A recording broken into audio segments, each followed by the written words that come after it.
Aleyküm. Şurada mayza mana quduqni ichini syomka qilyapman. Mana turbalar joy bir olmuş 70 santimetr baland ekan. Yerdan endi joyga qo'ydik yangi turbani. Mana suvni chiqar joylarni ko'rsataman mana.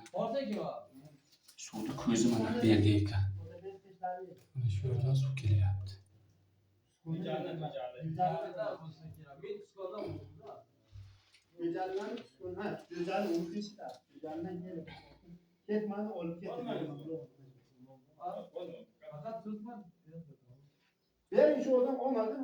Berniye mayda ko'zlar bor ekan.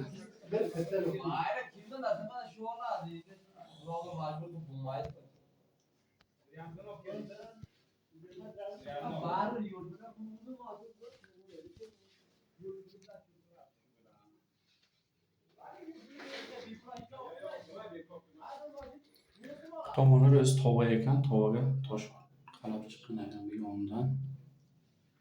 Bu tomon ham shunday.